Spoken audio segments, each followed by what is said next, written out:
Well, they're a necessary part, of course, because as you bring new people to the community, you've got to have some way to keep up the infrastructure. In Battleground, we have those. Most of them belong to the school board. They hit quite heavily.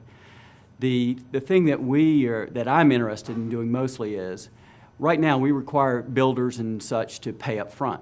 So when you pull your permit, you pay your impact fee. That just doesn't seem fair to me. Mostly in my mind, especially in Battleground, if you're building a house or whatever and you're putting your money up for it, then you should be able to, not lend 20 grand, we'll say, to the city for the 3 months it takes you to put it together, 2 months, whatever it may be. So I'm thinking that once we get there that we'll change, hopefully we can change to where we'll collect it at closing. So when the new family moves in with the 2 cars and the 3 kids or whatever they may have, at that point we'll collect the impact fee from the builder. As far as commercial goes, it's expensive. As I sit and listen to all the various folks, especially want to come to Battleground, just to put a restaurant in town, you can pay a couple $100,000 or $100,000 easy up front before you sell 1 hamburger. I get the idea, but it just seems like that chases a lot of good businesses who would bring good jobs into the community away, because who wants to front that kind of money? And then overall, they're a necessary evil. We've just got to figure a way that we can perhaps drop them a little bit and perhaps pick them up at the end and not at the front.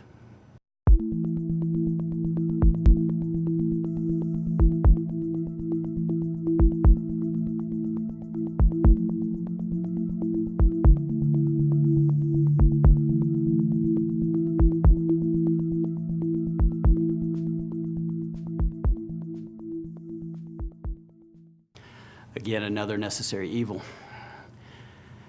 In my mind, again, I think back that every time I just got my property tax bill this week, and as you open it up and look at it, you just want to shake your head and wonder, yes, we need cops, and yes, we need the fire, and we need all this other things, but there's got to be a better way, a cheaper way, if you will, to try to pay for it. And then as I look, even in Battleground, as I look at all the taxes, there's like a 16% tax on our water bill and on our gas bill. Well, that's the city more or less riding, especially on the gas bill and the electric bill, riding on someone else's back and just collecting an easy 16%, if you will. That almost seems usury to me. And so I'm going to work my best to try to drop our taxes. And the way we're going to have to do it is we're just all going to have to tighten our belts. For the last 3 years or so, Grandma and Grandpa haven't seen anything from Social Security in the way of raises, if you will.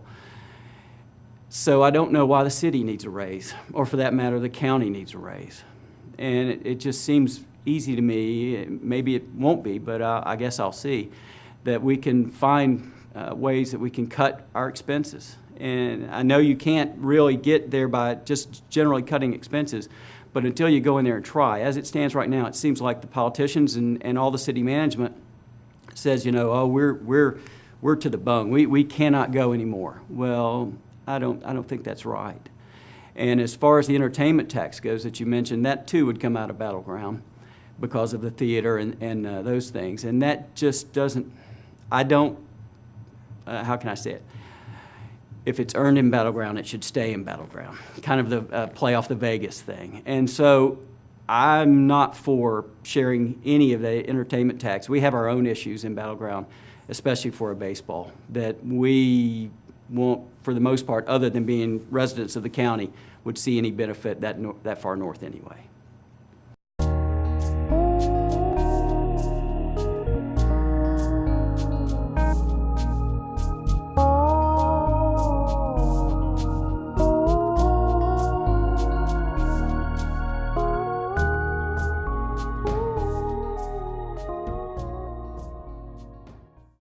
Well, of course, we're in CTrans area, so we pay a percentage of sales tax for CTran. As far as our service, I think we're underserved by CTran. And so as CTran seems to want to come down, how can I say it more, forgetting about the outlying areas and moving into Vancouver, where these, I've seen their presentation on these lanes. Again, I don't know that they're thinking it through, in my mind, in the sense that the folks have paid for this road surface through their gas taxes and various other taxes, plate taxes, whatever it may be, and they're just wanting to seem to grab people out of their cars and try to put them in buses. Well, in my line of work, you can't tote around your work tools too well on the bus, or the plumber can't tote his work tools around on the bus. And I think that's just a way to try to get people out of their cars and into the bus and into the train. And I'm not for the train. I don't know that that's a good way to move people. For the cost of the train, we can certainly buy more buses and put more buses out, even in the outlying areas, Battleground in specific. And so I'm really at a loss at what CTrain's trying to do. I hope that they can come and give us another presentation. I've seen their presentation. I'm at a loss at what they want to do. So I wish them good luck, but I'm not really much for their big plans.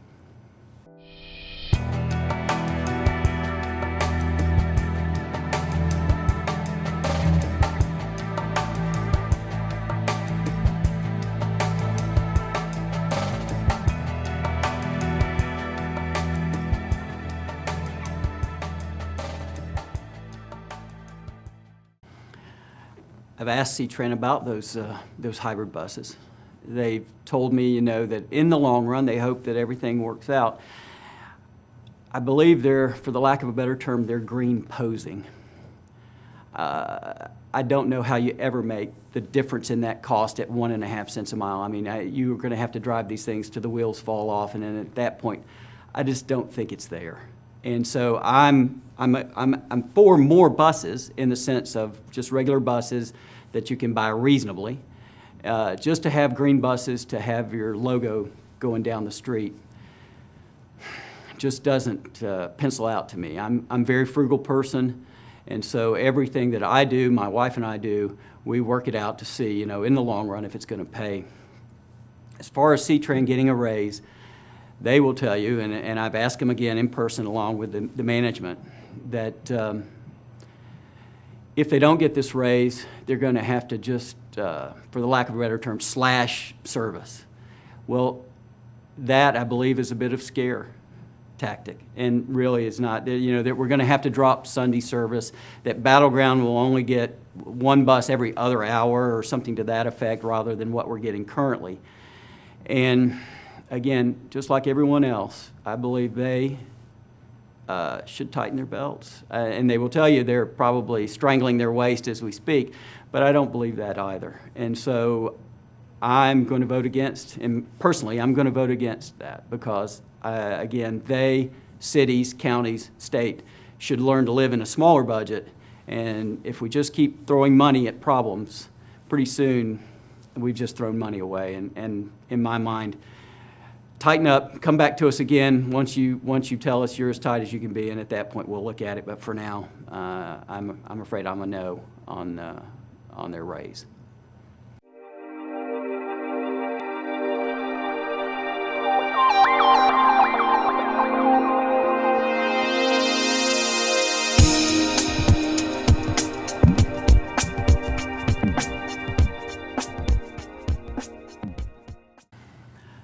No, I don't. And again, even as we talk about the new bridge, when you go and look at the bridge that fell in Minnesota, how quickly it was rebuilt and how reasonably priced, I guess is the best term, was rebuilt. And then you look at this. This just seems to be outrageous to me. And light rail is a big portion of that. And so where I live, of course, in Battleground up north, the light rail is only going to come to Clark College, pretty much. And at that point, we've only come into the state or into the county, less than a mile. And that's a pretty expensive mile in my mind, even taking our half of the river, if you will, and coming across to Clark College. So no, I'm not for light rail. I understand the theory, but so few people ride the rail instead of the bus.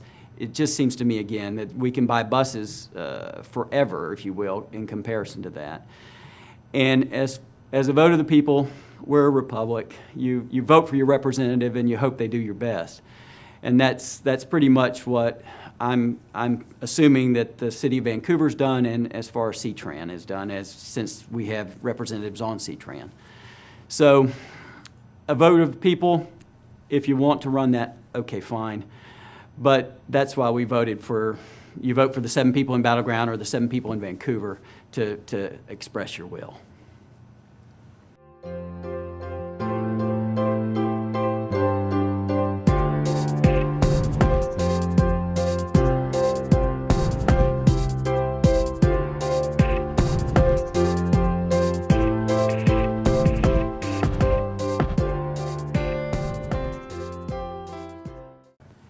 Well, in our end of the county, we kind of got lost. We didn't get that growth, if you will, on the north end. Everything seems to have come down on the south end of the county. So for us, as a tax base mostly of residential and small businesses, I think we could use a bit of growth. I'm not necessarily going to call for sprawl. I mean, what one calls sprawl, the definition of that goes from different people. But in my mind, we need some growth on our end of the county, and I'm all for measured growth and growth that doesn't require crony capitalism, if you will. I don't believe that the city, or the county for that matter, should pick winners and losers. If you want to come in and build and take your chances just like every capitalist does in this country, then take your chances. I don't think you should have the people of Battleground or the people of Clark County backstopping you.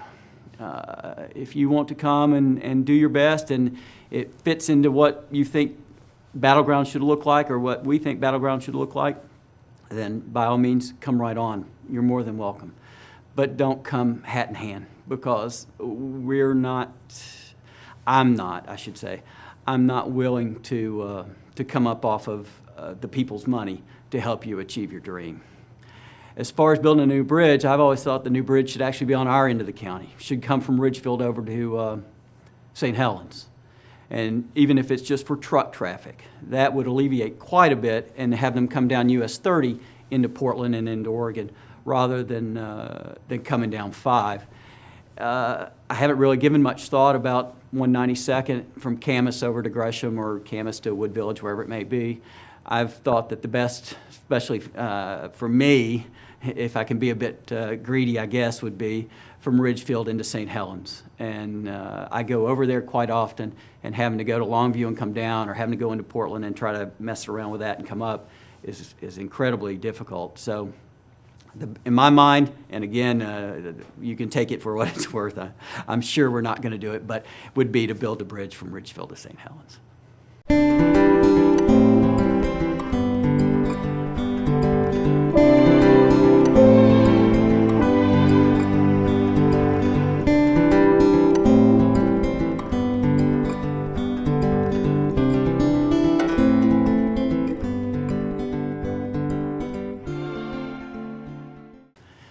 Well, all city management and politicians love to show up at just built projects. I mean, that's just, whomever says, I got this money, look what we built for you.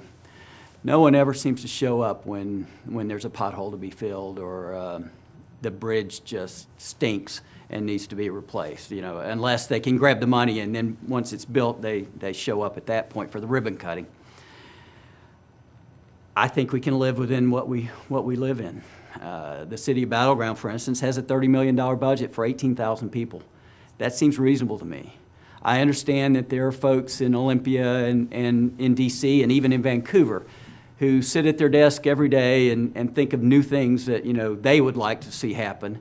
And so all they have to do is convince their compatriot in Battleground that this is a great idea, who convinces the city manager it's a great idea, and then he convinces 4 people on the city council. He only needs 4 votes.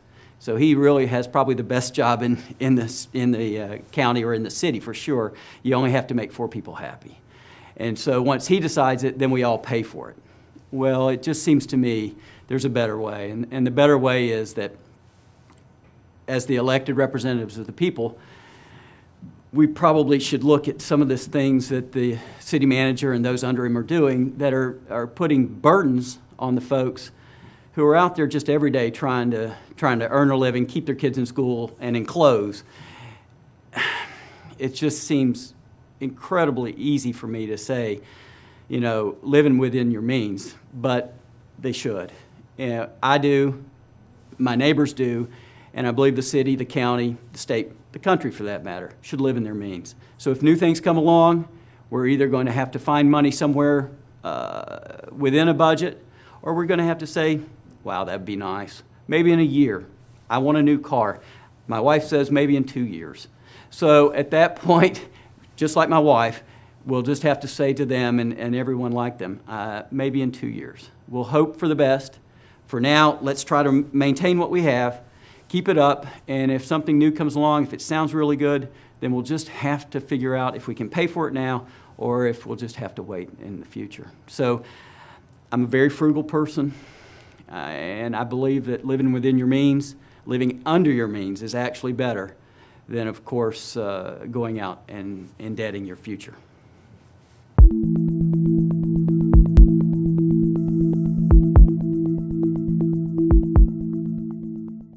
Oh, excellent. I appreciate the time. Just as we spoke earlier, I'm new to this politician game. I come to Battleground, I've only lived there 7.5 years. And so I've seen the city. We got caught up in the fervor of the house building. I mean, everywhere you looked in 2005 and 2006, if there was a vacant piece of property that didn't have something on it, that looked good for a house. And so we built everything especially in Battleground, we built a new city hall on the idea that as long as we kept building new houses, the fees, the impact fees, as we talked about earlier, would pay for the city hall. Well, here we are now. We're 3 years after that, 4. And the people, out of general tax money, are paying for city hall. There have been some bad decisions made in the past, and hopefully we can rectify some of those. But I think we need new folks who haven't lived here their whole life, have seen other places, how they work and how they seem to get by. Maybe some new ideas. So it's time for a fresh idea here. Do I know everything? By no means. Do I hope the best for the city? Of course. I hope that we get new folks in. I hope that we get new businesses in. But it's going to take a lot of hard work, and there's a lot of effort going to need to be put out by the citizens, by the folks who work for the city, and especially the elected representatives. We're just going to have to, for the lack of again, roll up our sleeves, get to work, and do the best we can.